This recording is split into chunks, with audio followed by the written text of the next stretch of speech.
Hello, I'm John Kennedy, and joining me for this episode of Tape Notes is Rex Orange County, with producers Jim Reed and Teo Halm to talk about how they wrote, recorded and produced the album The Alexander Technique. Alex O'Connor, better known as Rex Orange County, is an English singer-songwriter and multi-instrumentalist. After developing a love for music and learning several instruments including drums, guitar and piano, at 16 he attended the Brit School. There he began producing music of his own, and having adopted the name Rex Orange County, in 2015 he released his debut album, Because You Will Never Be Free, on SoundCloud. The album's quirky, lo-fi style quickly gained attention. It was followed by the singles Best Friend and Sunflower, both of which became platinum selling. His second album, Apricot Princess, released in 2017, marked a significant step forward, reaching the top 10 of Billboard's Independent Albums chart and earning him a nomination for the BBC Sound of the Year poll.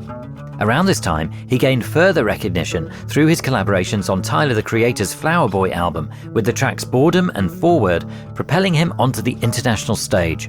Since then, Alex has released 3 further studio albums, with his fourth record, 2022's Who Cares, topping the UK album charts.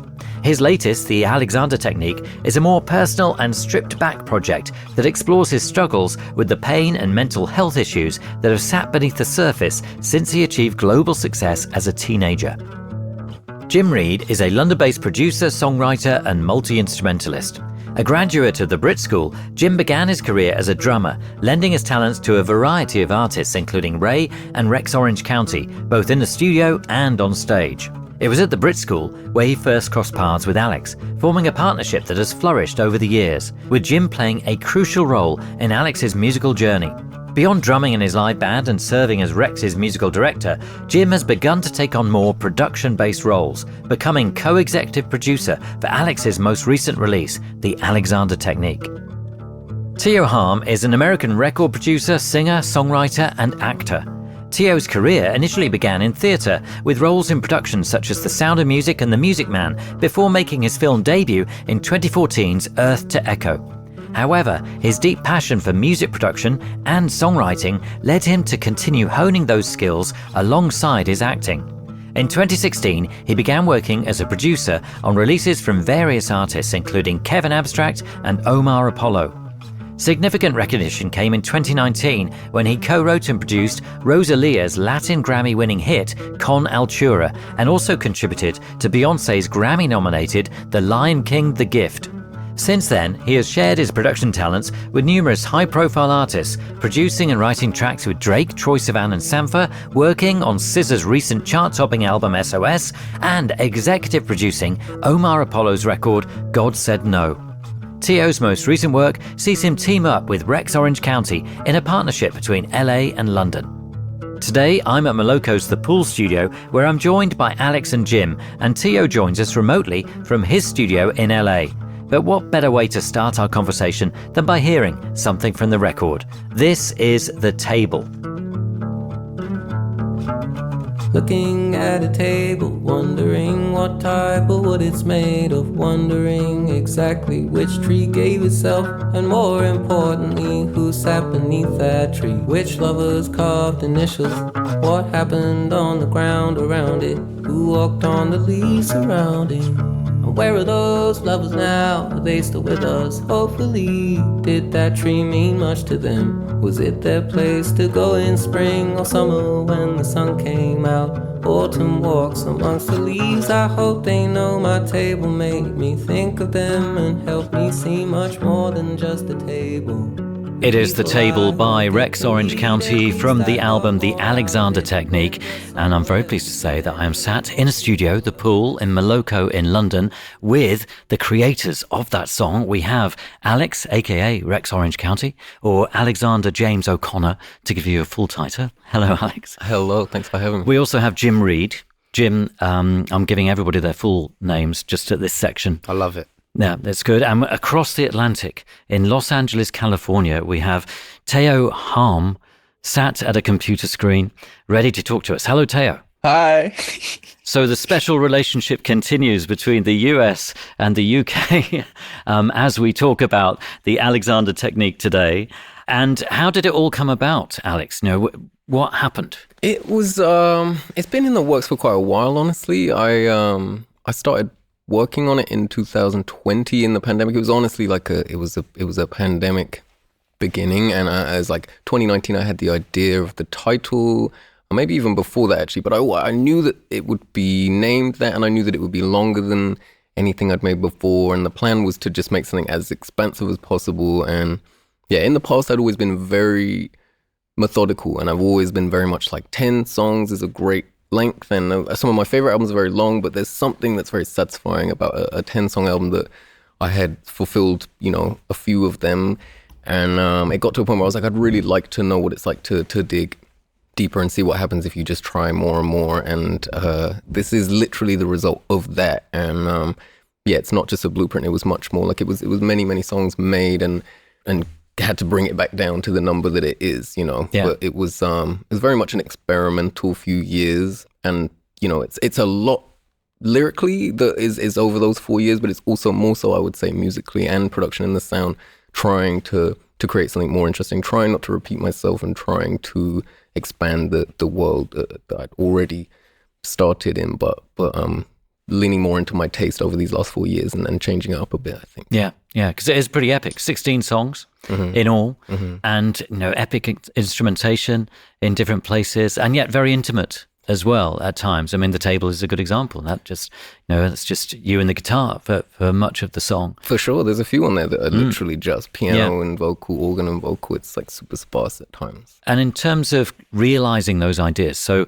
on your left and my right is the one and only Jim Reed, who you've worked with for many years. Indeed, about 9 years now, 10 years. Well, yeah, eight or 9 years, something like that. It's and terrifying. In we will have known each other for 10 years this year and worked together for, I'd say, 9 years, playing drums in the band. But and then we've sort of like, it was 2021, so 3 years ago we started actually properly.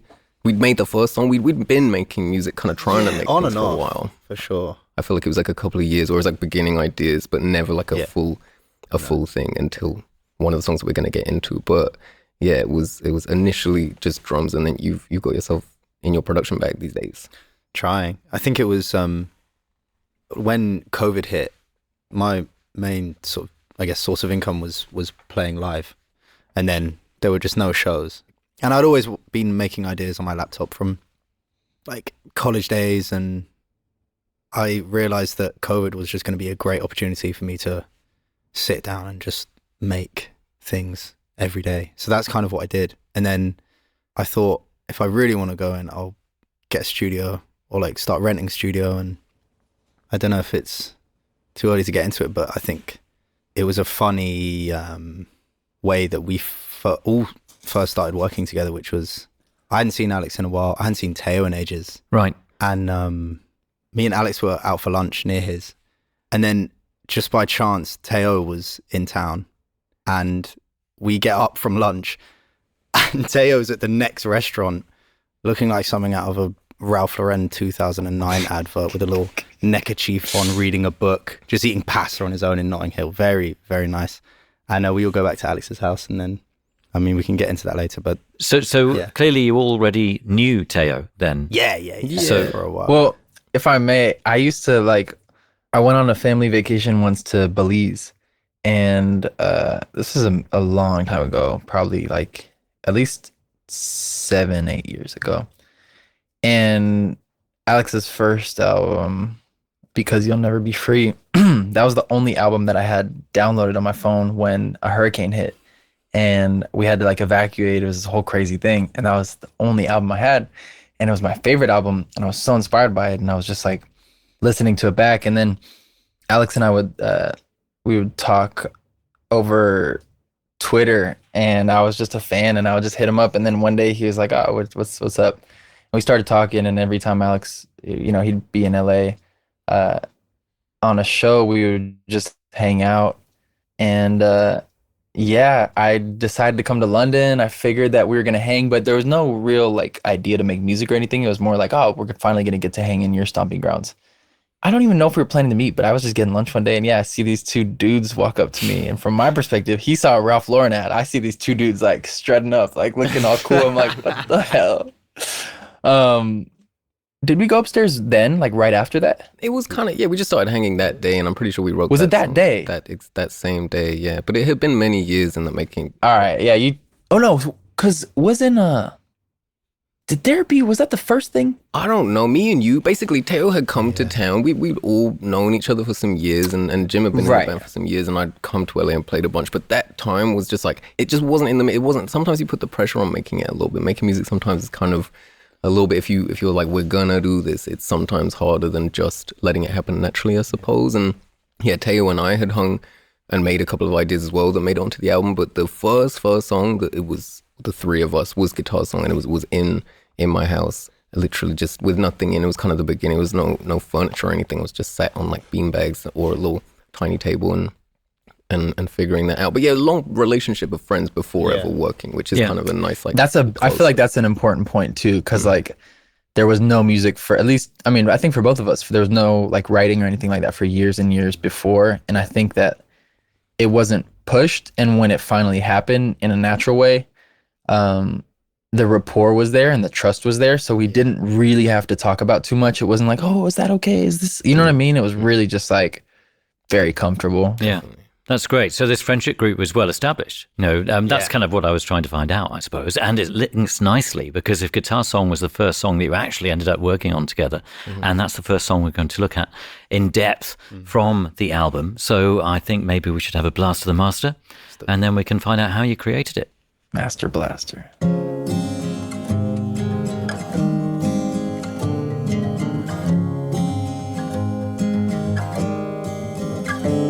I was down and out in San Fran, hoping they could make a drive. I was a lonely stoner, I was always taking time. I wasn't safe for a second, I'm closing my eyes. I never felt at home until I got old and realized.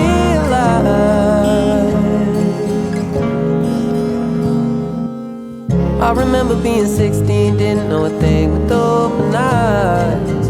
I couldn't take the pain, but I was old enough to try. Looking at my reflection and wanting to die. I didn't like what I was seeing when I had hoped I might.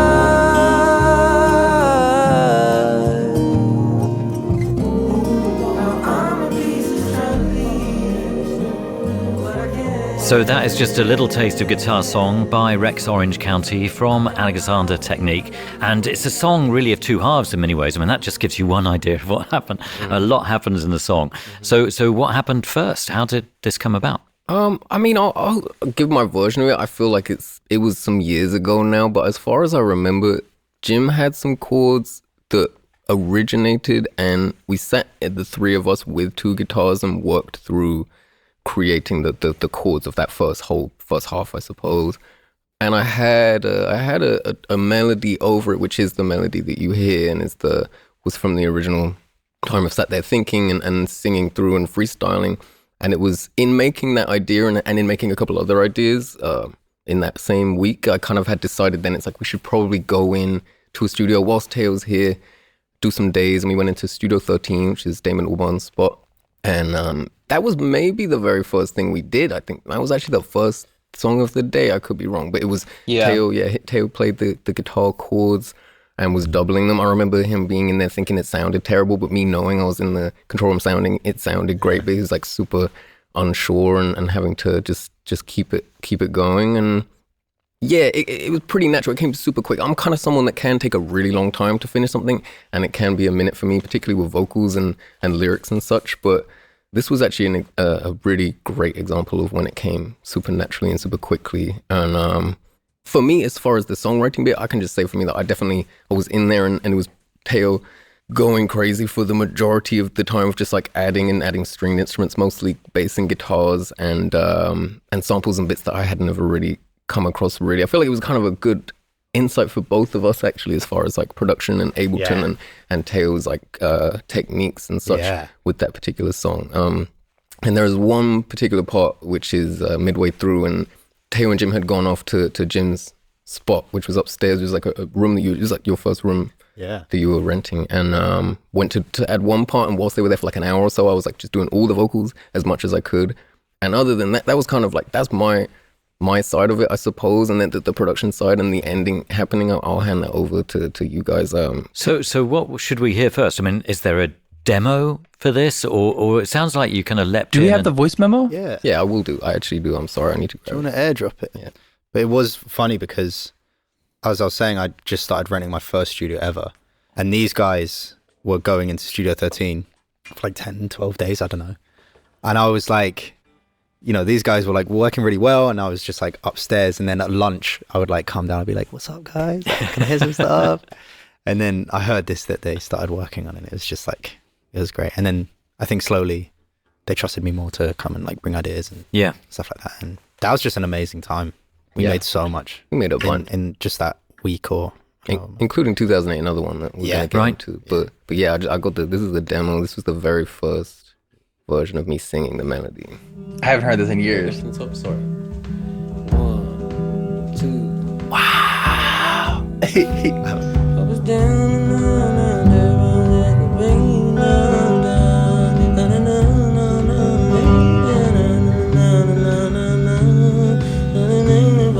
the echo still, but I heard you way outside. And now I wait the key, and you can't open up. And this is it right here, coming in here.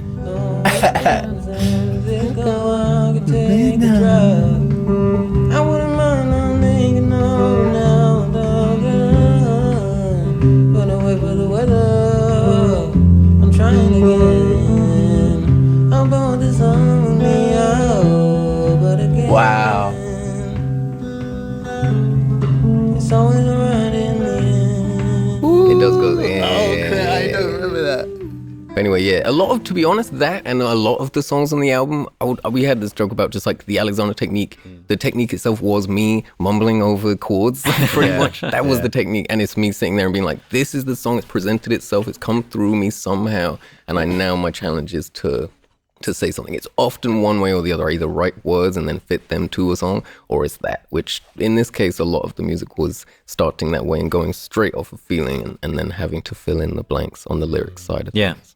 And so once you have a demo like that, what do you do next? You know, how do you finesse that? How do you translate that into a recording? I mean, that's on these guys. I just knew that Teo sounded great playing those chords, and that it was something to get down, whatever that meant. And it was like, we should just put this down, the chords and the vocal, and see what happens. But it very quickly became the whole production, everything that it was became very clear. It presented itself very, very quickly. I don't know if Teo, what you remember from that. Yeah. I mean, listening to that was crazy. That the demo, because it's always so funny, like going from a demo to a final recording and how so much changes. And obviously this one I'm so proud of, but that demo is it's like lightning in a bottle. Like give me goosebumps listening to it. I mean, one interesting thing to touch in on before we go into the recording is like when we were all sitting around and like writing the chords, I was always into this kind of writing of like getting the whole arrangement of a song before going in, but maybe I kind of started making music off my computer, so I wasn't really hip to like, that wasn't my strong suit. And these guys were like, okay, well, this is the verse, and then like we should figure this out, and okay, like chord change here or something like that. And a lot of like the changes were like, it's all rooted around the same movements, but every time so that's the first time, and then it's the second time, okay, well, we want to like impart a different emotion on the second time, so it's, and then it just goes down. And then here it was like, okay, well, now we got to do something new. And it was like, okay, how do we bring the tension back? And so it was like, I don't know, I think we were coming in really strong, but I'm really scatterbrained and like very like ADHD, and Alex is just better about that type of stuff. So we came into Studio 13 and he was like, all right, let's get this down. And we go in, and as he was saying, I was in there, like I was in the headphones, I was so detached from like the feeling, like I was just like, man, this is like such a terrible performance. And Alex is like, keep going. And then I mess up, I'm like, oh, we should come back to this. He's like, no, just like finish the recording, like just get the whole thing. And we did 4 parts. So that's what you hear is 4 acoustic guitar takes that we just committed. I believe that we had recorded that with I think it was just a single KM86, maybe stereo pair. Actually might have been a KM54. But so basically we recorded this guitar down, and then there were probably a couple like auxiliary instruments. Can we hear the guitars then, maybe, if they were the first things that went down? Absolutely, yeah. So it's funny, I was going through the session, there's not a lot of processing going on. Like, I can't tell you why, but I think it's just the way things were played. But I'll just play a little bit of the guitar.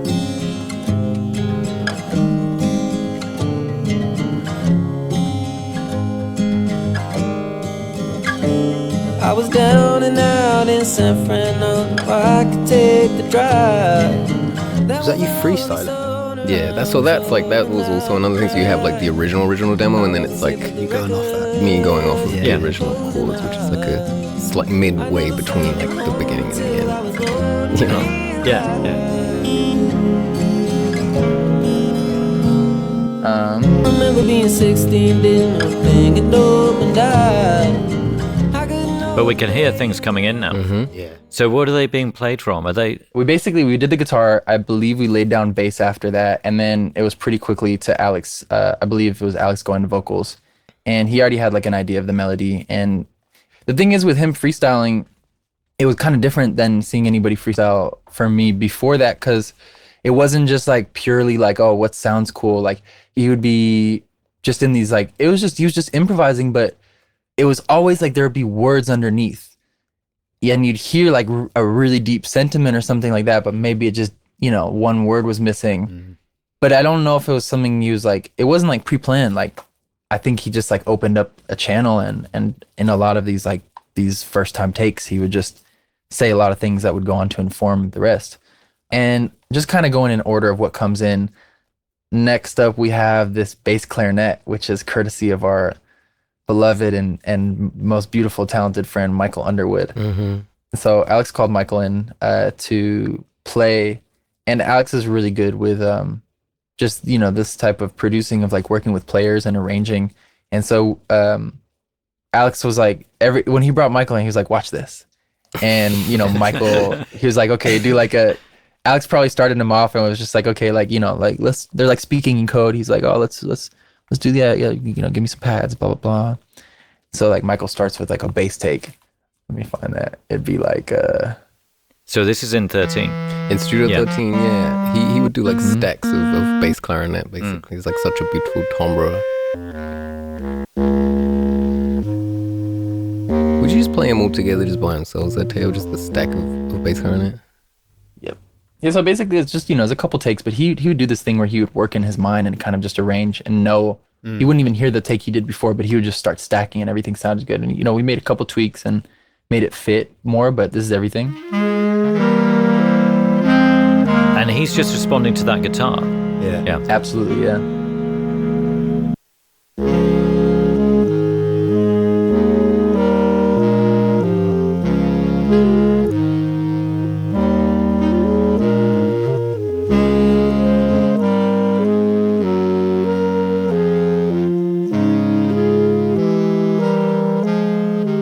But he remembers everything. Like, he'll do something and you'll be like, and then Alex will be like, oh, could you double that? Or like, and the take he did just before might have some weird like trills or something, and he'll just do it again.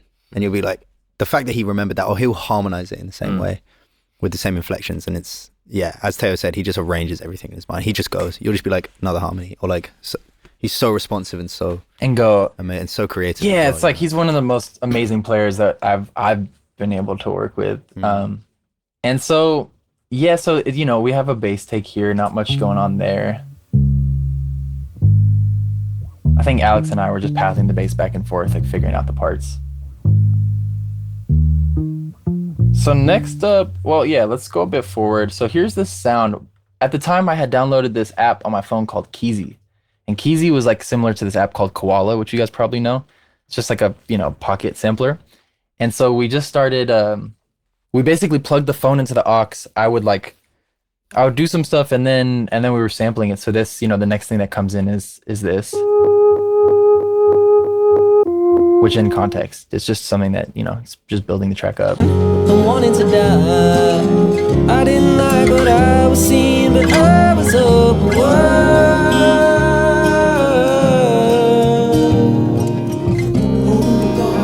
Okay, so these vocals right here. Jim and I had gone upstairs to work on this other section of the song, which we'll get to. And we came back down, and Alex had done this thing with Chloe Kramer, who was engineering at the time. And me and Jim were just both like, just so like, you know, so basically I'll play this dry. These are Alex's oohs. This is a really cool one.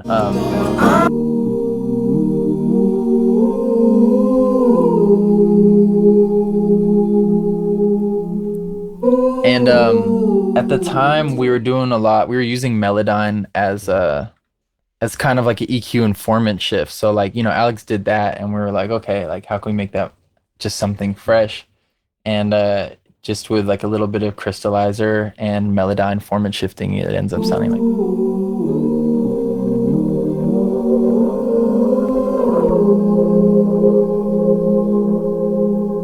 And yeah, like a lot of the vocals were already laid out.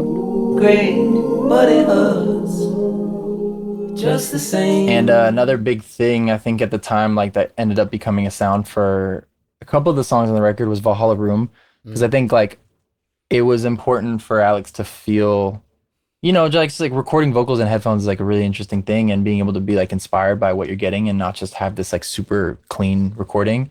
And we ended up, you know, we would just experiment with different things, and Room ended up becoming like a big thing. And that's also why some of these vocals come off sounding like really soft in a way that like I had to go back and I was just like, wow, this is incredible. I'm also doing my Michael McDonald impression in that section as well. Yeah, everybody's like, who is that? Yeah. I was like, it was great. It was great. That's our guy.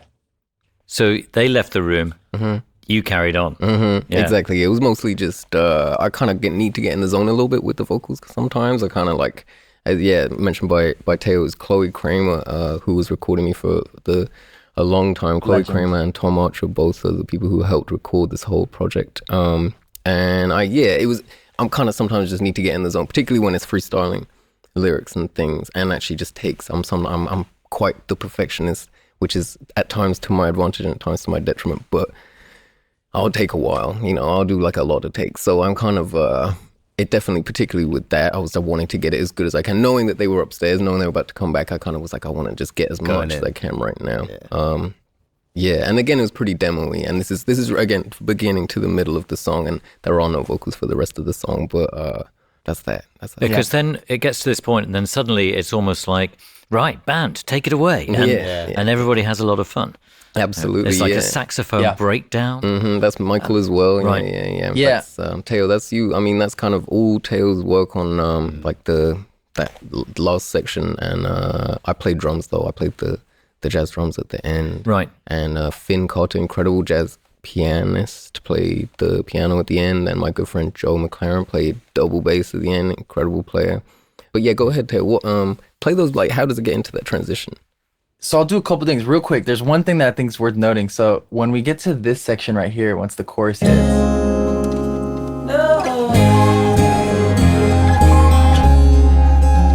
So basically we had this chorus, but it didn't have that sound in it.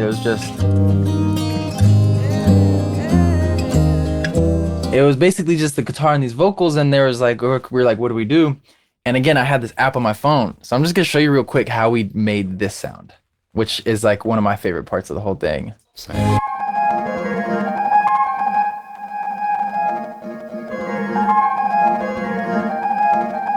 gonna speed run this real quick. So check this out. Basically, you get this app called Koala. And then I go, ooh, ooh, ooh, ooh, ooh, ooh, ooh, ooh, ooh, ooh. And then you just put it on one shot so it plays out. I used a different app, but this is the modern day equivalent. If Keezy, the app, is listening, please bring it back. And basically we just played it through an aux chord, probably pitched it up and just did like this. And then that became this. Wow. Which is like a crazy thing.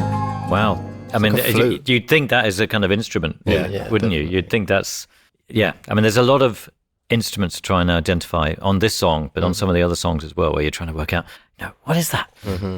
And it turns out it's you manipulating equipment and voices.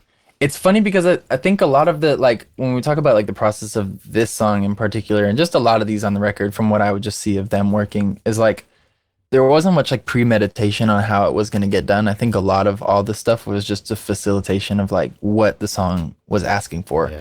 You know, if something felt empty, it's like, okay, like how can we make this, what is this asking for? I feel like that was just such a big thing. So yeah, I want to show you guys this switch up real quick. So basically, you know, we had this song and then this section right here had come from, I don't know if multi-timbral is the right word, but essentially just layering a bunch of different sounds. So it'd be like a mellotron from one thing and, you know, a crash from something else and an old sample I had made or whatever. And I essentially just took that, played one chord into Melodyne, duplicated it, and changed the notes. I think we did that. We were doing that a lot on the record, you know, to make something out of nothing.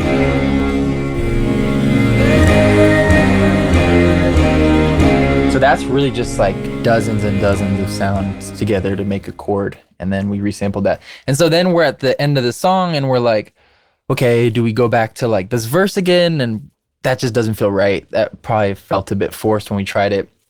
And I think I was just like messing around and I basically took the first chord of the song. I took this. So basically all that's happening there between these, the whole outro of this song, this whole second half starts from us just taking like what's going on and then being like, well, that first chord's a major chord. If we drop it down 2, that's going to be another major chord. It's going to sound really cool. And then I'd say 25 minutes we made this second half outside of the sax. Immediately it was just bass, started programming drums, and then Alex goes into the live room. He's like, hold on, I got an idea, because this is like what we had for the drums originally. Another cool thing too, like if we would have tried to play like crazy bass on this or like a really cool bass line, it wouldn't have had the same feeling. A lot of this is just, you know, we took this bass note and we just pitched it down. It's super simple. And so Alex goes in, he's like, I got this drum idea. And he basically goes in and starts ripping.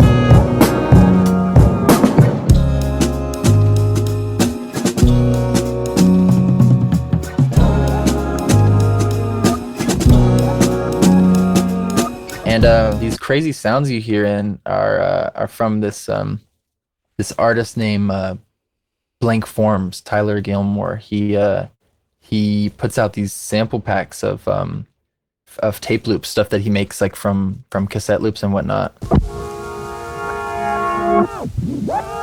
Amazing stuff, and it just really helped, you know.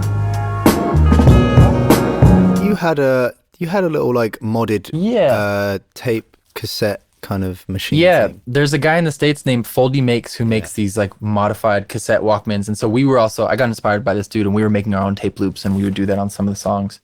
I think the last thing to note is we brought in Alex, what's Johnny's full name? Johnny Woodham. Johnny Woodham. And he absolutely killed this trumpet part. And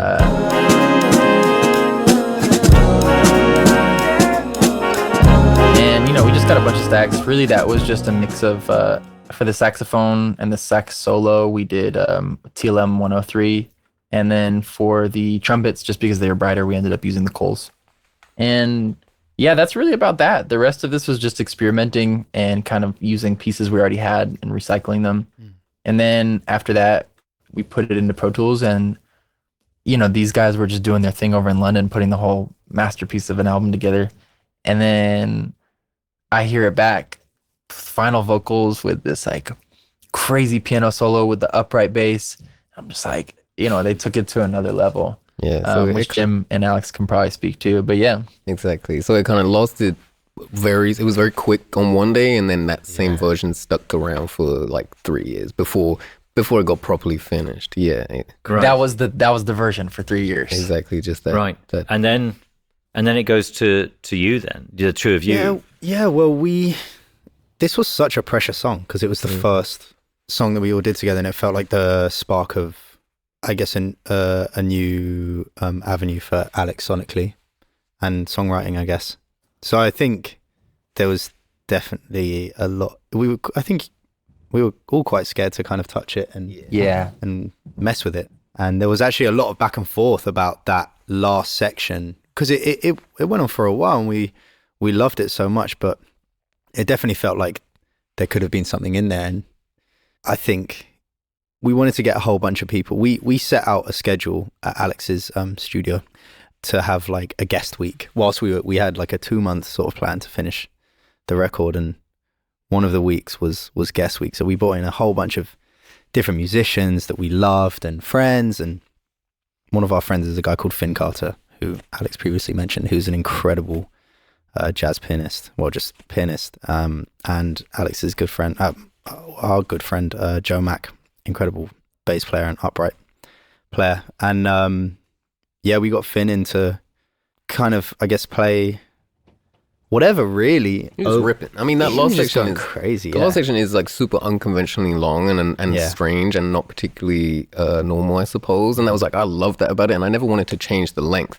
but without the piano, which you did kind of just hear, it does kind of stick in one spot. Yeah. And almost plateau straight away. In my mind, I was like, I love this feeling, but it is just the same from that middle point to the end, and it needs like at least some other element. And if I don't know if you're gonna have that piano stem right there. Yeah. The sprinkles. Sprinkle. So this is Finn Carter, Finn Carter. amazing pianist in general, but serious with that jazz. Can you hear that? Oh, this is fading in. Okay, yeah, cool. Yeah.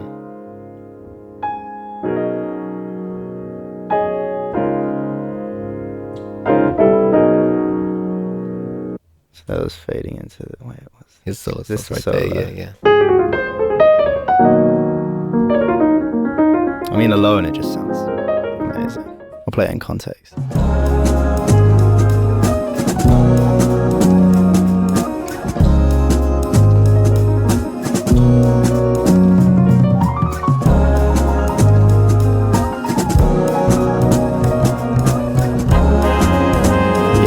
We were really like, keep going. He got more weird. More blue notes. So again, he's just Yeah. responding to what you'd already created. Exactly. Yeah. This was all very much like the intention in the planning is like, there needs to be another layer, and there needs to be who, like, and what kind of style. But then as soon as they're in there, it's like, you give us what you have, and we'll just like try and direct you from here as like a guide. If you're blindfolded and you're just doing your thing, being yourself, and we'll try and pull out the thing. You'll do something by accident, we'll be like, that's the thing. Try like do more of that, and they'll be like, oh, okay, and it won't. Yeah. Not just Finn, anyone that we get into play.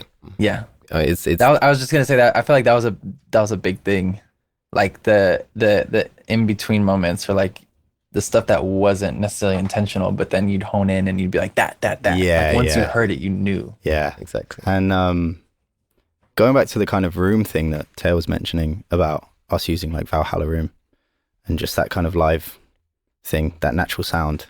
There was a point with the piano that I like where it just switches to the room whilst Finn's soloing some things.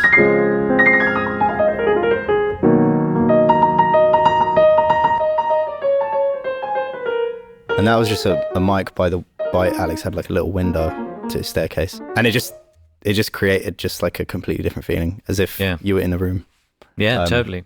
And yeah. How many years apart then was this from that first? 3. I'd say it was about 3 years. Yeah. It was like 2021, Yeah. September made that thing in Studio 13, and then January and February of this year, it was the end of last year, I was like, I'm finishing this project. I have to finish this project. Me and Jim were in Asia, and we were in Asia on tour, and I was actually in Kuala Lumpur, and sat outside having a cigarette, and Jim was like, when are you gonna finish this?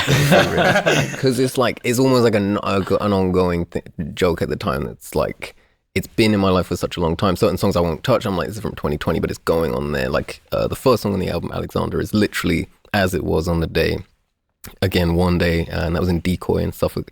And that just I didn't touch it for 4 years, and so certain things were super precious, and I was kind of like, I want to tell the story authentically and be like, certain things need to stay at where they are, and certain things you grow out of and you need to replace or try and fit it into all make sense in context with each other. But yeah, it was we just didn't touch, and I just listened to it all the time with me mumbling over it, and play it to people with me mumbling over it, and just be like, don't watch the vocal. But we got there in the end, and I got there beginning of this year. Yeah. did the Yeah, vocals. I love that. Sometimes you need to wait until the right idea and bring the right person in for that moment and capture that moment. Because once it's captured, then it's all kind of done. And now the album is there for everybody to enjoy. But we need to move on to another song. Is there one little piece of guitar song that we could hear to just round things up from the finished version? What should we go from? Maybe towards that Michael coming in and Michael hitting that sax the first time.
I feel like we should name check all those musicians again. So on saxophone, Absolutely. Michael, That's Michael Underwood. and then on drums, Alexander James O'Connor. That's a fact. Michael also played the bass clarinet on that and saxophone. And then Johnny Woodham is playing the trumpet, I believe, or the flugel. Finn Carter is playing the piano. Ruben James is actually playing the guitar. Ruben James is an amazing keys player, and he's on a bunch of other songs. But he actually played guitar on that for some reason, and it came out very nice. And then who am I forgetting? say Joe Mack? Joe Mack on double bass. Yeah. And I believe that's it. Teo on the guitar And the bass. and me singing, and yeah, that bass as well, I believe. Fantastic. The next song we're going to look at from the Alexander Technique by Rex Orange County is 2008, and Jim is ready to give us a blast of the master.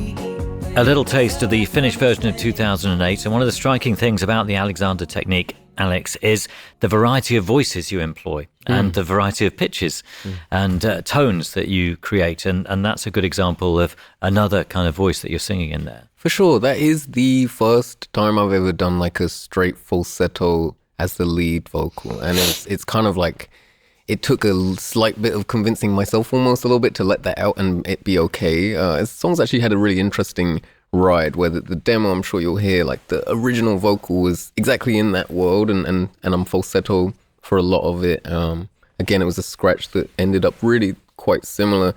It ended up similar in the end, but yeah, it was, again, I was coming from a mumbling place, and I initially did something. I was a little bit self-conscious of that, and I put in a middle range vocal that's like, I'm in the back, as well as doing, I'm in the back. And then I also did, I'm in the back, and did them all at the same time. So it was like a big stack. And it was kind of like hiding behind a huge jacket and being like, I'm like, don't want you to see me type thing. Because that falsetto is quite vulnerable. And like, to do it by itself is not the most, like, you can, I don't know, particularly live, it's not easy to sing that way, and it's vulnerable, and you're kind of just like, it's, fragile in some way. So I'm glad to have lent into it, and it's a song about being younger, so it's kind of maybe funny that it's like before my voice broke or something, but yeah, it's a song about being 10 years old, and it's about the music that I was listening to at that point, and having an iPod, and having I don't mention that, but it's about that time of just when things were a little bit. Is it Jay-Z you refer to? Yeah, I refer to Jay-Z and T.I. and Lil Wayne and a number of other rappers, but like music that I was listening to at the time, it was always very eclectic. A lot of like rock music, I was playing drums, a lot of rap music, a lot of theatre, because I was like doing acting and such as a kid. Pop music, I was so obsessed with everything, but there was a period when I was about 10 years old, like Eminem, Jay-Z, just like really obsessed with rap, and that came from the freestyle again. That subject matter came out of me. The Black Album, been listening to Jay-Z every day, was a freestyle as well. So as far as the songwriting, and the original demo was not. It went elsewhere, and I've had to sort of rein it in, and it's changed. And I did actually have a third verse that I changed and got rid of, which is one of the only times I've done that. I never normally commit to an entire section and then get rid of it. To be honest, I just had a change of heart, and it kind of went through a life again, much like that guitar song, but this one has been touched more so, I suppose, and I've gone into it in different ways. But yeah, as far as the musicians, again, it's Joe Mack on the electric bass going absolutely ballistic. Yeah. But yeah, I'll let you go into the sample side of things. Should we hear the demo, or is that Oh yeah, not Teo, do you have necessary? that? Oh yeah.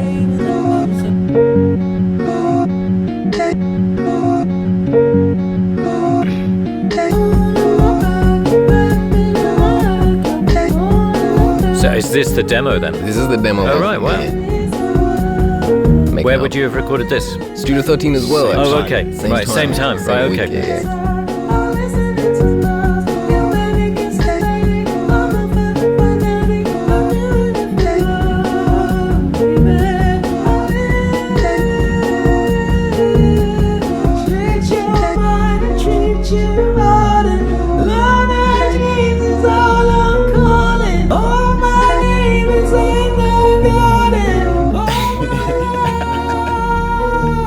Love.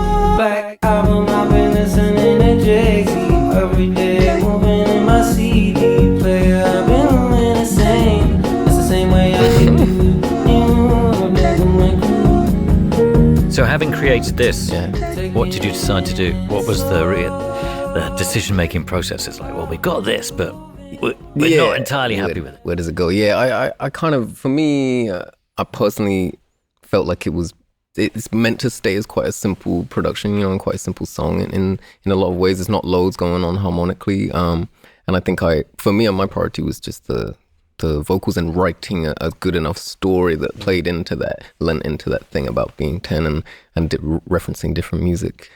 Yeah, that one it just had a long life of kind of like adding and taking away and experimenting. But the original idea came from you, Jim, with a song by Sufjan Stevens and Angelo D'Augustine. Great song.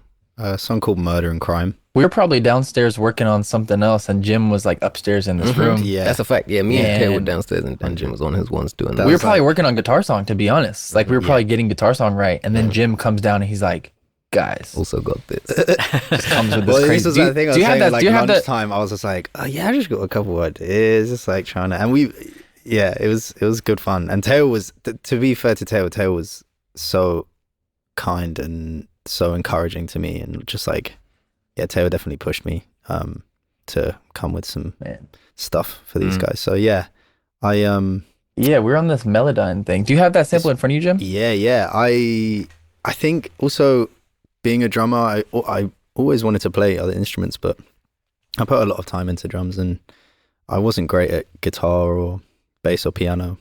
So I think a lot of my production started with just sampling, because it could give me some sort of like harmonic happiness in it. Information, voice. Exactly. So I just put this Sufjan Stevens songs into just Logic's sampler, and I don't think I even put it to time or like to tempo. I think I just whacked it in and just started pressing buttons and hope for the best, and it was, I don't know, all just kind of works. And then I somehow came up with this pattern. So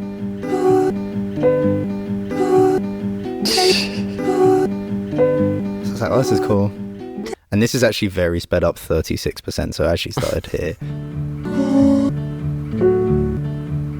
That was a big thing as well. Very speed was a massive thing, which also created quite a few problems for us. We'll get into that. And then, again, just on the Melodyne thing, I changed, and I just changed the bass to go down. Yeah. And then did it again on these two. And then just put some like clav thing in there and bass.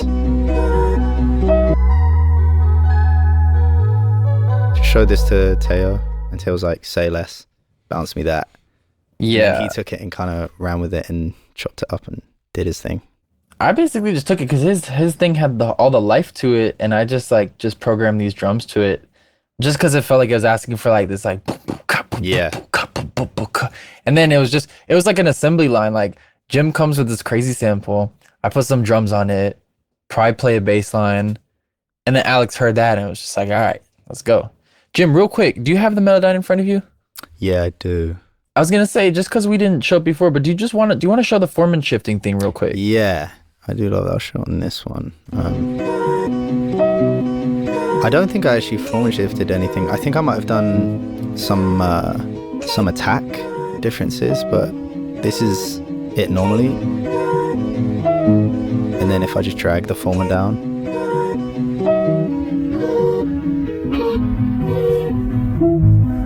And you get just this really strange sub information in there as well. And if you put the attack up,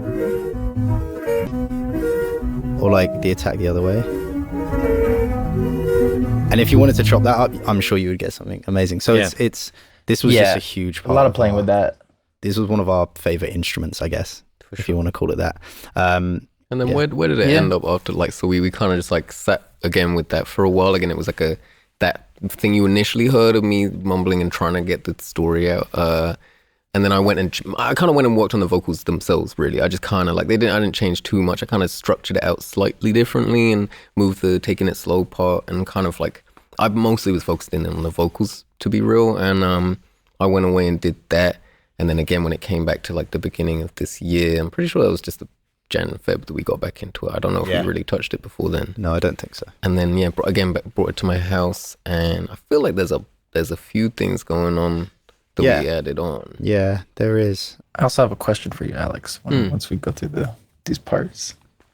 Also, Well, just maybe while Jim pulls that up. Yeah. I just wanted to ask, like, because I think for probably a lot of people who make songs or make music or projects, they know the feeling of like being stuck with something that has something to it, but it's like, not knowing when to like push or pull on how you should like just to push yourself. But, like, I just wanted to ask about like, what would be your protocol when inspiration wasn't present? Because at a certain point when you're living with songs for years and there's no inspiration, it's like, what do you do? Because I know you guys were showing up every day. You had like these Post-its on the wall. Like, just, how did you kind of crack through a lot of these songs? Honestly, the one thing that saved my life and that allowed me to finish it was putting a deadline on it and saying I'm finishing it this day. And I did. I finished it on I said I'll finish it on the 1st of March. I did it. I finished on the 29th of Feb, and it was a great day. And it was really that. I swear on my life, you could just make it forever. I could make it forever. I could just keep going until I'm like, you can say out loud, I'm going to get it done. I'm going to put this time in. But like, really, I did the most disciplined. It's the most disciplined I've been in years. Like, I was just like nothing really goes on in January. It's horrible, depressing. It's so cold in the UK, and we're just literally, me and Jim are like, this is the perfect time to just start and finish and use January and February as like just work, like have a schedule. Had to stay. In fact, the post-it note that said start at like 12 or something, like 11 to 12. Between 10 and 12 and finish between 7 and 8 every day. And it had to, and it was like, even if you got the inspiration in, you stop. And the first time we did it felt so strange. I'm like doing vocals, I'm midway through vocals. You were not happy. I was not happy. It came up, I'm like, it's coming up. I know it's coming up to 7 or 8. And I'm like, I'm not finished though. I know I'm not finished. And normally I would go till 4 in the morning. I would just keep going. So that discipline is honestly what helped me finish it, and being like, I've only got this many hours and it's until March the 1st, and I'm gonna, I actually had a really interesting conversation with my manager once about how when I set in a deadline and I was really worried, this was on the album Pony, I remember I only had so much time, and in my head I'm like, I don't know if it's enough time. And when it came down to it, we finished it literally again on the day, like the day before or whatever. And I remember saying to my manager, like, if you had told me that deadline was 1 week before, I would have got that shit done 1 week before. And if you told me it was 1 week after, I would have fucked around for another week. Like, and that to me is the thing where you like, if you know when you have to, and there's almost like this is it, That to me is genuinely the thing. And locking in, like, I know it's painful, I know it's tough, and when there's a million excuses as an artist and as a writer to try and, it's just not easy. I know it's not easy, but it's that thing, that kind of anti-artistic thing that's like, let's get this done. If you really want to, if you have something that's special and you don't know how to finish it, like, it's just having a bit of discipline for me personally. But I know how it feels. I know for 4 years you can sit on something and be like, I don't know, you know, and that's scary too, but you can make it out the other side for sure. And in terms of the production decisions, because obviously a lot of ideas are coming through, people are creating individual things, and does it stay that way for X amount of time because the final decision rests with you? So when they're coming through with these ideas and you're thinking, oh yeah, that's great, let's keep that. And then you keep that until that next decision that needs to be made. But ultimately, because it rests with you, that's when Jim or Teo is turning to you and say, you really need to make a decision. Yeah.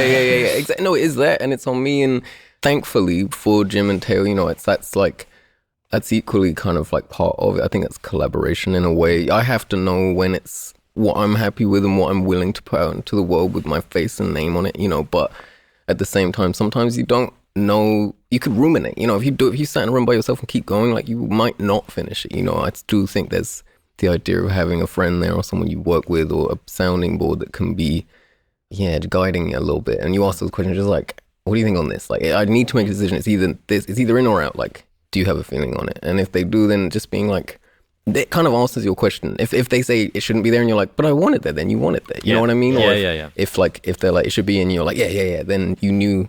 Sometimes you need help with the decision, I suppose. But I learned that from just like, again, every day it would just be decisions every day, and there was a post-it note that said, make decisions swiftly and without overthinking. I think it was, which is a good one. So we're looking at 2008. Hell yeah. We fast forward a little time. You're now in that zone in January, February, making these decisions, forcing yourself to finish things. And so there were a few extra things that you were going to add to the recordings you'd already made. Yeah, I think, as Alex mentioned, it was a pretty simple song, just like harmonically and like arrangement wise with the instrumental. There wasn't actually too many things going on. No. So we wanted to stay true to that because it just felt great. It just felt really good how it was. So we didn't feel like we needed to do much. But dynamically, I think we wanted to add things that didn't stand out too much, but just lifted it a little bit. So, for example, in the second verse, there's this Moog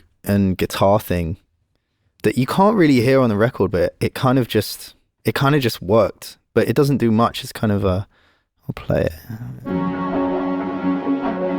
And it blends with the sample, you know. Kind of becomes part of it, but without them, you lose that roomy thing again and just that extra harmonic information. So there was a lot of things like that added throughout. And sort of just like risers going into different sections just to break them up and kind of drum fills. And then towards the end, I don't know how you ever felt, but I always saw this as like a rock song. And I remember you kind of being like, let's not make it too rocky. So I was like, okay, cool. How do we make it kind of like a bit more gritty, but not go down just like heavy guitars? And Alex had, what's your Moog? Model D. The Model D, yeah. We had that running through Alex's pedal board. So I just said to Tom Archer, incredible engineer and human, who was engineering the sessions for the whole of Jan and Feb. I was just like, let me just go through the pedals. And just like, I was just running back and forth, playing a little line, capturing it on like the mood or like the blooper, which again was actually a huge shout out to Chase Bliss. Yeah, shout out to Chase Bliss for real. Big shout out. They gave us sounds that we never knew we could create. So one of the things at the end of the song, it kind of goes pretty rocky like here.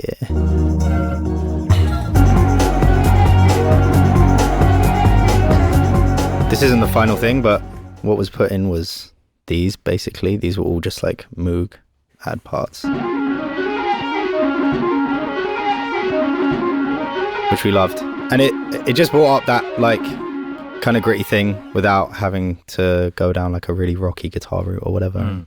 Yeah, that was really fun. But honestly, not a crazy amount was added. It was just small add proddy kind of things. But yeah, it was great. So in a way, some more musical information was needed. It didn't need to be radically changed or adjusted, but somehow needed to be compounded or Exactly, kind of enhanced, I suppose, Yeah. just like and hugged by all these extra sort of support parts Yeah. rather than, it wasn't, again, not a drastic change. And we learned, we'd have to make those decisions, and the demo tells you a lot, but it's within you to go there. You could have gone either way. Could have gone super heavy, that song, if you wanted it to, or all the way down. You can arrange it in whatever way, but I'm super happy with how it ended up.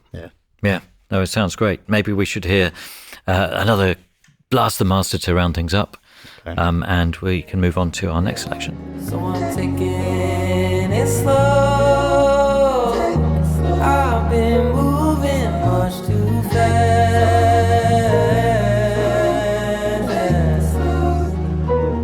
I'ma free my mind and treat it kindly. 10 years old, I was unbothered. Spent my hours in the garden. I was alright. But I never gave up my love. I studied it all day long. Could have been into sports, but that's not where I belong. Wasn't until right now, looking back over the view on side, was gonna be here somehow.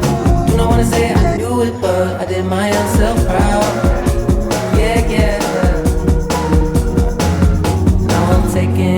I'm just thinking about the live presentation of some of these songs, because you've got loads of live dates lined up. And Jim, will you be drumming that, or will you be pressing I'll be playing a program? that. You'll be playing that. This and one's then super fun to play. And the idea that it kind of could be rocked up in some way. Do you think you will be making it more rocky? Absolutely, yeah. We're in rehearsals. We were in rehearsals just before we came here. So I mean, that one's drums, but you're playing more than just drums in the show. Jim's playing some guitar as well and touching some pedals here and there. Yeah. But yeah, this one is certainly rocked up. Yeah. We're going to take a quick break. The third song we're going to look at is Much Too Much. True. The next song we're going to look at from the Alexander Technique is Much Too Much. So again, I'll request Jim to play us Blast of the Master. Master Blaster.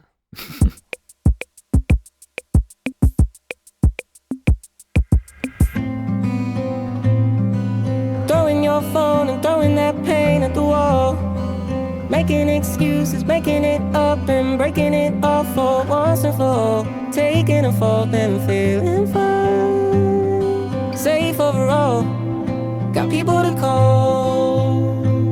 Going outside, looking around, it ain't as safe as you pictured. Feeling the same old fears that never had a chance to begin with. No. And the road was tough, getting off was worse, and you can't seem to get back to work. Watching people turning up to your own funeral. But what's it gonna take to pass the point again? Don't let them get to dictating your life. Stranger, I know when I can look at the sky I've painted. Is it alright that I've left spaces? Evening light, there we go. That is Much Too Much by Rex Orange County, and that's another example of a load of other stuff going on, a load of crazy things. It's really exciting. Again, a different kind of sounding vocal there. And on this song, I think Teo wasn't involved in recording this, and there's some kind of strange synchronicity because our connection to Teo in Los Angeles, California, has failed, so we can't consult him further.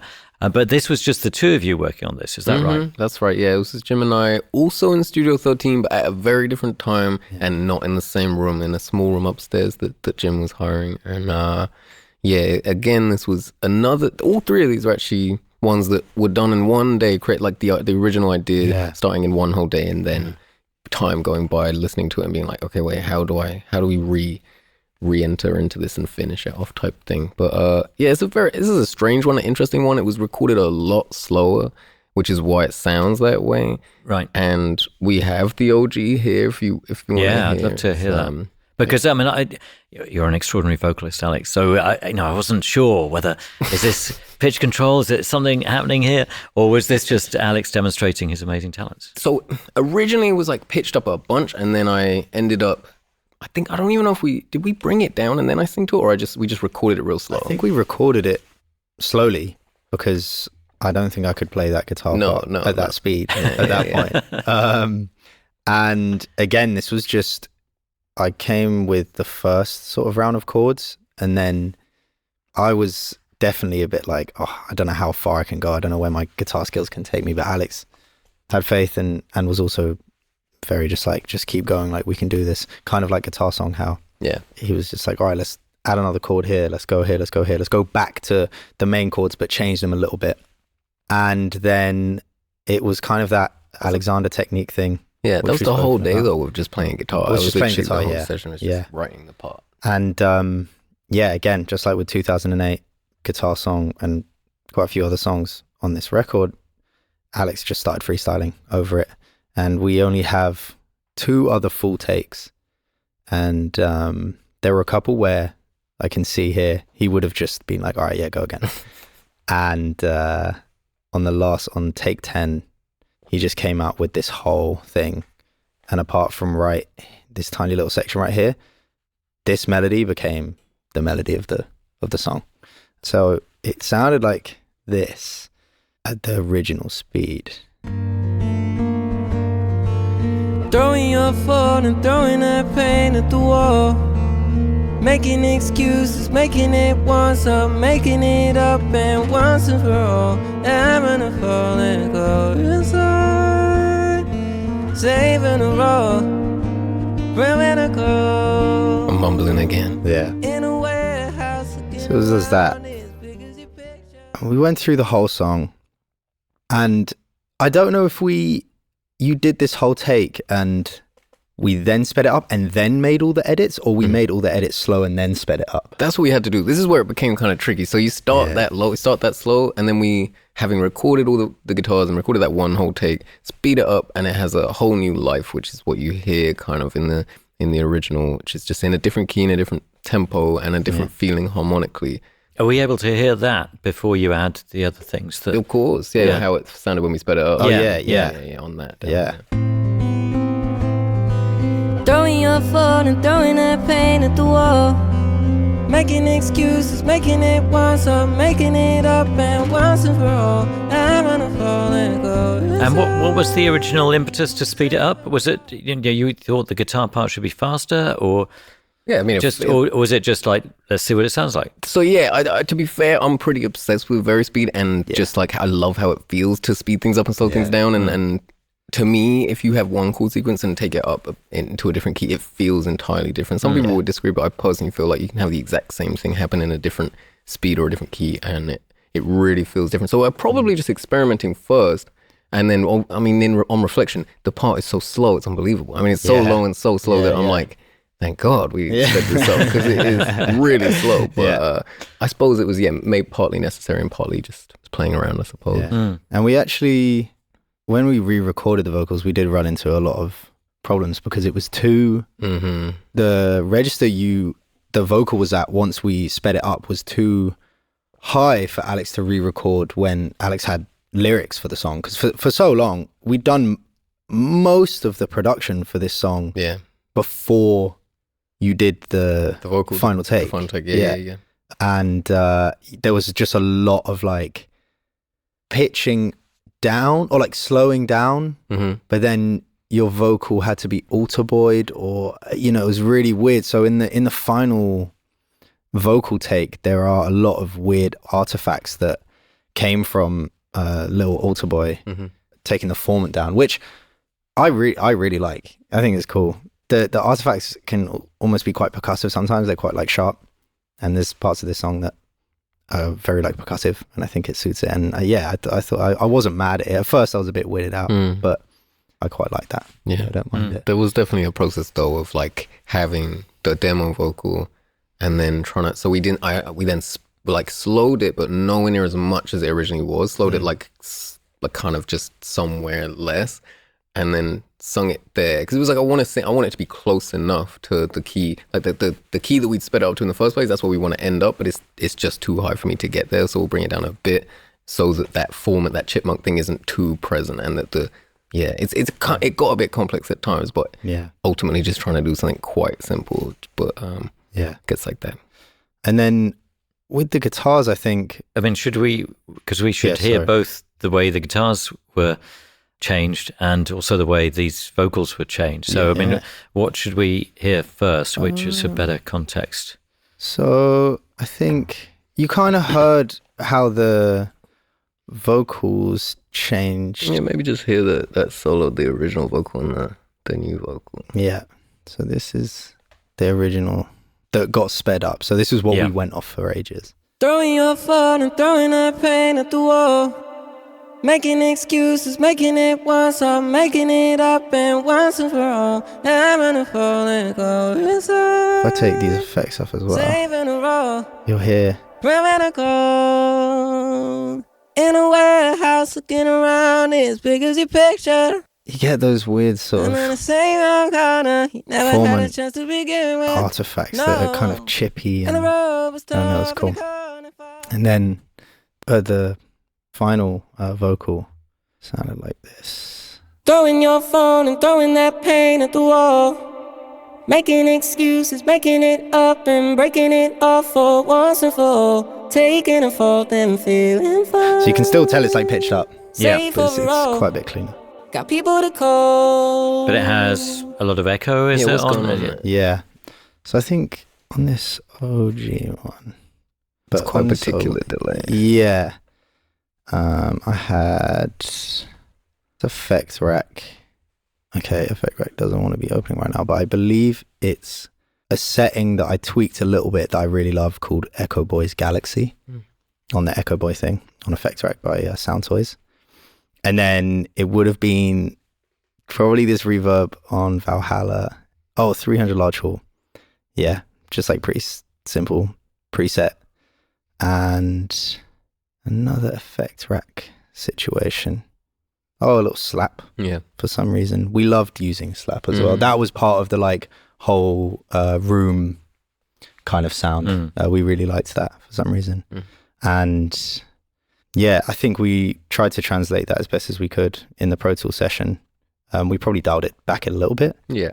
just to fit it in. But yeah, it was a pretty lengthy process of getting the vocals down for this song. There's a lot of BVs too. You know, Loads some of them. BVs. Yeah, because it kind of goes off into Jacob Collier territory or something. Yeah, like a whole lot yeah. of vocals. Yeah, there's it's definitely that's probably down to the first bit of writing so many chords, I suppose, and trying to make it quite expensive harmonically and not just stay in one place. You know, same with guitar song, I suppose, like wanting to really put the effort into just harmonically where it's going, and then that kind of gives you a landscape then to sing over that can actually quite quickly become a lot more advanced than it is, I suppose, because you've just put slightly more time into adding a bit more in the harmony, and actually just it can uncover itself quite easily. I sometimes feel like it's already there, and I'm just like scratching it to try and see it more clearly, you know, by singing it. It's kind of already there. I'm just like grabbing.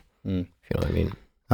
I think we were still probably inspired by the vocals you did on Guitar Song as well, because a lot of these harmonies and vocal stackings were very like, they resembled a lot of the things I think you did in Guitar Song, like these oohs here. It's pretty. Do you want to hear these? Sure. Actually? The I knows. Oh yeah. Yeah, I like these. Stranger, I know when I can look at the sky I've painted. Evening light. Yeah, it was just a lot of experimentation and freedom and just kind of throwing paint at the wall. And it was a very turbulent track in terms of like where it was going. Yeah. Like instrumentation wise, it starts off with this sort of folky, I don't know what you'd call it, like these chords, and Yeah, I suppose it's like folk and like, I mean, I don't know really, it's just straight harmony. and then it just develops into a sort of bossa section, Yeah, which became really fun, and then sort of ended with this very grandiose string arrangement with flutes and grand piano and stuff like that. And your guitar also, you redid your guitar at Rec in Studio Yeah. One, and that was Yeah. a great time actually. We just like did doubles And yeah, I remember you mentioning like you wanted someone else to come and play it. It's like wanted like a serious guitarist to come and play it crazy. But it was like it's your part in from the ground up. That was like something that you can play the best. I couldn't even really play that shit. So that had to be you sat there and that room was really perfect for it. Yeah. For those guitars. And we tried out 3. Oh yeah, we tried out 3 different guitars with just like blind testing. Yeah. And one that was sort of technically really nice. One that was, I would have maybe been like, oh, I don't know about this. And one that I've never heard of. And it was the one that I was like, oh, I don't know, was definitely the one. And it's sometimes, I think you have to just not judge by what you think, you know, you have to sometimes just go off your ears. And it was literally straight away. We were like, oh yeah, this is it. This is what it is. Yeah. Because the first guitar that I was using in my studio at Studio 13 was this my friend Lloyd's guitar who I was sharing with at the time, and it was just like a DI'd like we were just DIing an acoustic. I didn't have any mics or anything like that, so it was this strange sound that was like very close and very clean. And the nice thing I think about recording acoustic guitars, you get that kind of that room sound, you get the scratch from the, you know, your hand on it and the strings, and the sound from the original guitar was quite strange. But when we started recording the new guitar at Rack, we were like, wow, this sounds great. But we were still, I think we were so attached to the demo that we were still like, it would be nice to just have those in there, OG ones in there. And it was, so it became a blend of the original of the 2 guitars. But we should hear them. Yeah, I was going to say they really gave it a new life. Let me find these. Throwing your phone and throwing that pain at the wall, making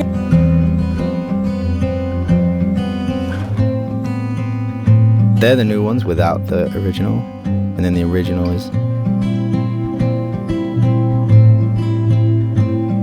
gave this like 12-string type thing, chorusy thing. Kind of just like chorusy kind of thing.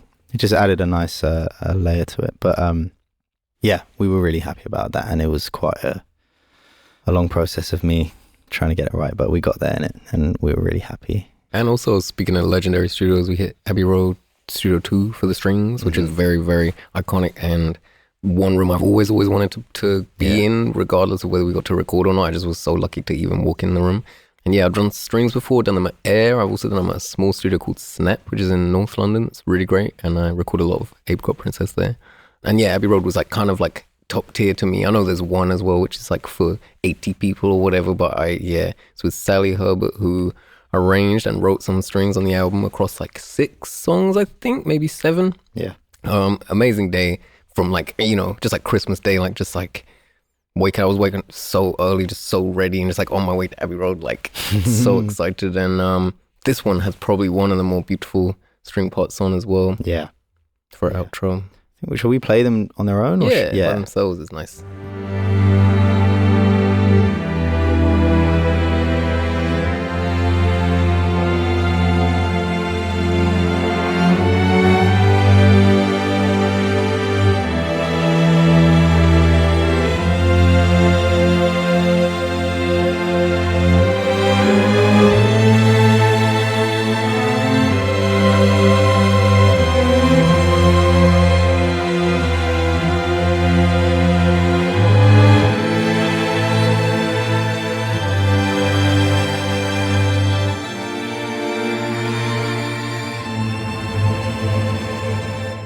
And they were doubled too. We were quite nervous. We didn't want it to feel like a sort of like a film score. Yeah, it's probably one of the most cinematic ones actually. That's what I would say. Rather than they're all beautiful, but that one's like probably one of the most sort of cinematic. Yeah. And did you try and mix them in with the other recordings, or did you how did you marry that up with what you'd already done?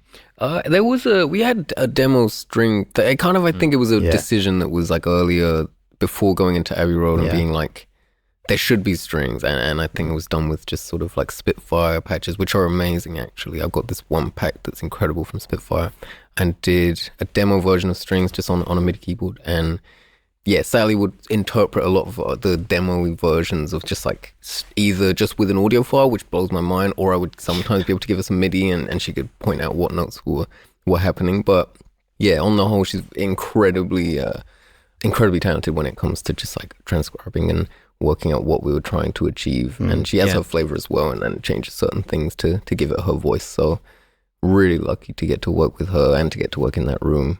Yeah, that's kind of dreams come true, isn't it? Honestly. Maybe we should hear them within the context of the song, or maybe just a little snippet of, say, that samba section, just to see that, because it goes on such a journey. It really does, yeah. There's also some parts in there from Reuben James again to mention, who he played on my grand piano at home, which was very special actually. Yeah. We also actually found out that your living room sounded incredible, just as a room, just as a live room. Right. We recorded sax, bass clarinet, flute, grand piano, double bass, CP70, CP70. sorry. So much. All in your living room in Notting Hill? Yeah, exactly. Yeah. I had the piano. I got a grand piano. It had to be craned in the window for real. And then, and the studio's upstairs, but you can patch in downstairs. So my living room's just like the live room kind of thing. So even vocals. Sounds amazing. Vocals are real nice as well. But you're stuck with that reverb though, unless I don't have any baffles. But yeah, it's pretty much, it's a pretty live sounding room. And also, we'll get into what Reuben was doing. But again, we had Michael just going off on flute. We just were like, keep going round and round. He did a solo on it. Did you want to hear the strings in context? Well, I guess they're near the end, so maybe we could kind of work towards them. Great, but just quite quickly, just so that and you can talk us through it as saying who's doing what for sure. So much too much, you can't keep up, it's too tough. Then I might move away. With Jim on all the guitars. I'll lead with love. I'll be keeping in touch with the people I trust. Take a little time away when it feels too much. Much too much, you can't keep up, it's too tough. And I'm gonna move away, I'm still making my So those mind up. vocals that we're hearing there, that's all you. That's on me again, yeah. There's like a whole lot of vocals going on. There's a whole lot of different piano styles going on as well that create kind of like two choir like things going on. I don't know if you can solo anything. Yeah, definitely.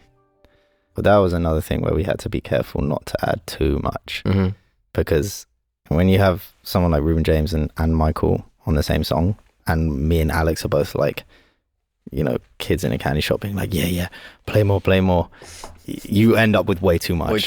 And we did. And it was quite sad actually to hone it in, because we were like, obviously we want to hear all of this, but also you can't have everything.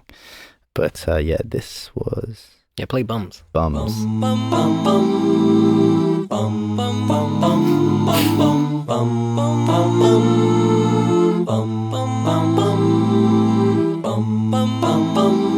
And then what else is Reuben doing there actually? So Reuben is going berserk. He started, you can't stop Reuben, right? So you kind of have to, me and Alex tend to play, and he'll just kind of do whatever, and it's usually, pretty much always fantastic. And he's a showman as well, so he will just start touching the piano in ways you didn't know piano could be touched. Piano could be touched. For real. So we start hearing the piano sound like a guitar. That's true. I'm like, Reuben, what are you doing? And he's just like, I'm just scraping it. So we were like, let's get some of that. So he was holding down the chord. I don't even know how he does. He holds down the chord without the sustain on. Something to do with the sustain. Oh, we weren't watching. We were just hearing. Yeah, we were just hearing it. And then just scrapes the strings.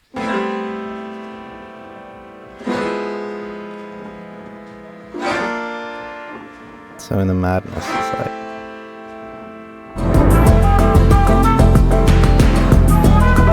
can't really hear it, but it adds something. It's so cool. And these as well, and then these, where again he had his hand on the strings just to like mute them, which is such a nice sound. And with these two together, and then his solo.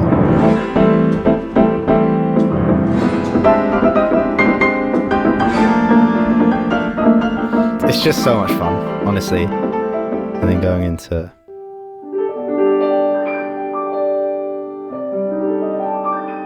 the strings. Oh, you warming up, stayed inside with the fire on. Your colors warm, your color was often the same, but I was some sometimes wrong.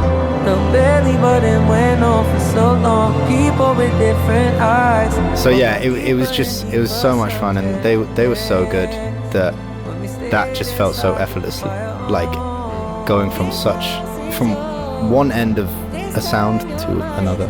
It just flowed and it worked, and that was honestly thanks to Ruben and Michael being such incredible players, and it was such a fun one to watch and listen to and create. So, yeah, fantastic. And it sounds brilliant on the album as well. We have a couple of questions that we ask everybody who comes on the podcast. I'm going to get to those in just a moment, because we've also got a couple of questions that have come through via Patreon. And the first is from Sergio Herreros, who says, it's often said that a good song should still be good if stripped down and sung over an acoustic guitar or piano, even a cappella. However, sometimes sound design seems to make or break a song, or at least transform it from good to exciting. What is your take on this? Wow. Do you normally start songs with a certain sound in mind? And it is a really great question, because it kind of covers or links in to what we've been discussing. That's a really great question. And I would say, for me, I think they're two different things in my mind. I believe there's like a song that's an undeniable song, and then there's things that rely more so on production and the track, almost like this, like the production and the product itself, regardless of what's going on melodically. There's some of my favorite songs in the world. I don't care what they're talking about. I don't know what they're talking about. It just feels so good. And it's like, there are those songs, and then there are songs that are heartbreaking, and I'm just holding on to every word, and I'm not bothered about the production, or I'm not fussed about how the instrumentation or any of that. I do think there's space for both. Personally, I believe Undeniable Song personally is slightly more of a satisfying thing for me, but that's coming from a songwriter's perspective. I definitely have a lot of, D'Angelo Voodoo is like one of the greatest albums of all time, and I don't know what he's talking about at all throughout the entire album, and it just sounds like the greatest thing I've ever heard. So like, that's maybe a good example. Or like a Billy Joel or something is like lyrics for me and songwriting and chords, but I'm not worried about the production. I don't really care he's not trying to do anything wild with sound design, but it's like 10 out of 10 songs to me. So I think you can look at different things. I don't know how you feel about that. No, I definitely agree. I think certain some sound design can actually make you hear harmony differently. Like, you could play two notes on a certain synth that might bring out different harmonics that are real subtle, but it just sounds incredible. And then you play those exact same two notes on an acoustic guitar, and it's like, it doesn't bring you that same harmonic satisfaction. So I think sometimes sound design is really important, but again, sometimes a great song is actually just a great song. Well, it's interesting. I mean, it does relate, say, to Much Too Much, in that, the original song that you started writing, slowed down, was quite a different kind of thing. And it's whether you should stick to that, as in, that's how it is, that's how you can perform it without any other ingredients. And is that more true to creativity, or is it completely irrelevant? I mean, obviously, I think we're saying it doesn't matter, but at the same time, that idea that, you can break down a song, and you can really test a song about whether you can play it on acoustic guitar or play it on the piano, and how does it sound then, and how vital or crucial that is. Yeah, I genuinely think it depends what you're going for as the listener or the creator. I think it depends what you're interested in. A lot of my closest friends, I could put them all in a room and play one song, and someone's listening to the lyrics, someone's listening to the drums, someone's listening to the, like, how loud it is. Like, everyone's got a different gauge. And even just generally, like yourself, like, we were talking about, like, hearing lyrics first, or hearing chords first, or hearing production first. I just think it depends where you're at in your life, and what your disposition is with what your priority is for just like hearing something first, I would say. Yeah. Another question from Patreon, Zachary Madonna. I love the listeners' names. They're amazing names. Zachary.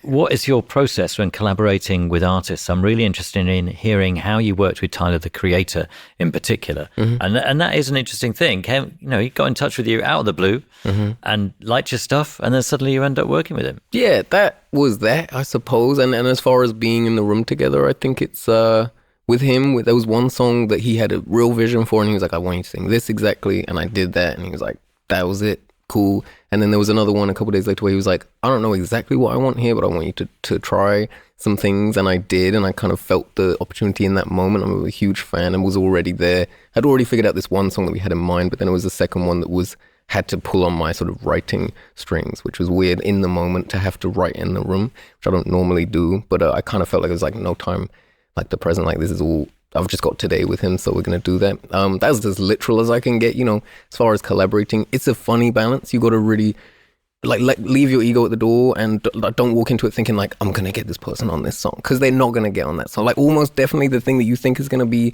it might not end up being that. It might be, hopefully, but yeah, you generally can get your hopes up a bit. And I think it's just, you can really relate. It's better to just have these conversations with other artists, because you can really relate on a lot of stuff.